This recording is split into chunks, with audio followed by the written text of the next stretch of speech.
Տեսեք, ես հայտարարություն եմ արել եւ նաեւ այս ընթացքում մենք խմբեր ենք տարբեր հրավիրում ցույց տալու վերջին տարիներին Հայաստանի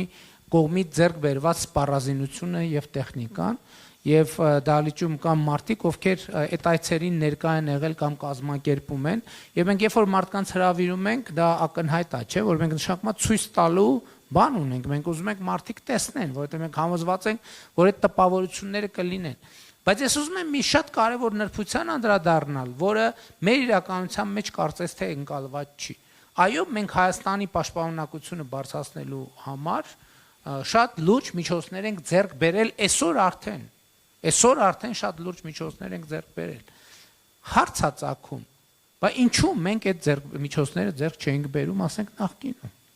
Որ նախկինում։ Եկեք պայմանական ես մի ամսաթիվ նշեցի 2022 թվականի հոկտեմբերի 6։ Ինչու մենք այդ միջոցները ձեռք չենք բերում 2022 թվականի հոկտեմբերի 6-ից առաջ։ Միթե մենք չէինք ուզում, միթե մենք չենք դիմում։ Մենք դիմում էինք բոլորին։ Մենք դիմում էինք բոլորին։ Բայց մեզ ասում են շատ քաղաքավարի մեզ մերժում էին եւ ասում են մենք ուղղակի հրաժարվում ենք ձեզ սպառազինություն վաճառել, որովհետեւ մենք համոզված չենք, որ դուք այդ սպառազինությունը տեղակայելու եք ձեր միջազգայինորեն ճանաչված տարածքում։ Ավելին, մենք կասկածներ ունենք, որ այդ միջոցները կարող են օգտագործվել ձեր միջազգայինորեն ճանաչված տարածքից դուրս։ Եվ 2022 թվականին, երբ որ մենք Պրահայում հայտարարեցինք Ադրբեջանի հետ արձանագրվեց, որ Հայաստանի Հանրապետությունը եւ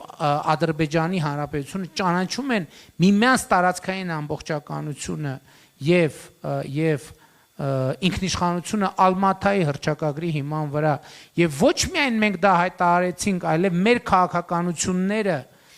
վերաձևակերպեցինք այդ տրամաբանությամբ, ըստ էության սպառազինության պաշտպանական միջազգային շուկան մեր առաջ բացվեց,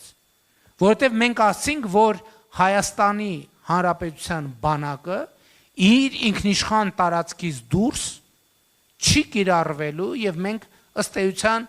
այդպիսի դե յուրե պարտավորություններ պատրաստ ենք ստանձնել։ Սա ինչ է նշանակում։ Սա նշանակում է, որ մենք հայտարարեցինք, հռչակեցինք, որ Հայաստանի Հանրապետության բանակը կարող է կիրառվել միայն պաշտպանական նպատակներով եւ միայն ինքնիշխան սեփական միջազգայինորեն ճանաչված տարածքի ներսում։ Իհարկե այդտեղ նյուանսներ կար կապված սահմանազատման եւ այլնի հետ, մենք դա էլ պարզաբանեցինք, որ քանի որ սահմանազատման հանձնաժողովի կանոնակարգը համատեղ գործունեության ընդունված է եւ մենք համոզված ենք, որ այս պահի խնդիրները, որոնք կապված են մեր ինքնիշխան տարածքների հետ, որոնք չեն գտնվում մեր վերահսկողության ներքո, դրանք բոլորը կլուծվեն սահմանազատման գործընթացում, հետեւաբար մեր բանակը ինքնապաշտպանականից բացի այլ խնդիր չունի։ Եվ հետո պարզվեց, որ այդ դեպքում շատ դեպքերում կարիք չկա, որ մենք գնանք դռներ ծեծեն։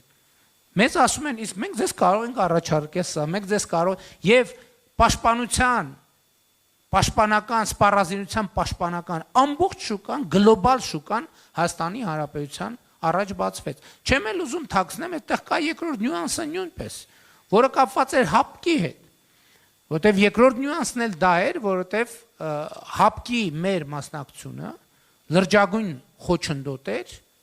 երկրորդ, ես նույն չի ասի երկրորդ, նույնիսկ երրորդ, չորրորդ, բայց այնուամենայնիվ խոչընդոտ էր միջազգային այս շուկային հասանելիություն ունենալու համար։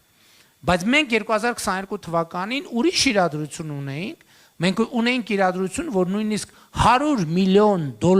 մենք ունեինք վճարումներ, որ պետք է ստանայինք դրա դիմաց տեխնիկա, սպառազինություն եւ տեխնիկա, եւ մեզ երբեմն քաղաքավարի, երբեմն ոչ այդքան քաղաքավարի, պարզապես այդ մատակարարումները չէր իրականացվում։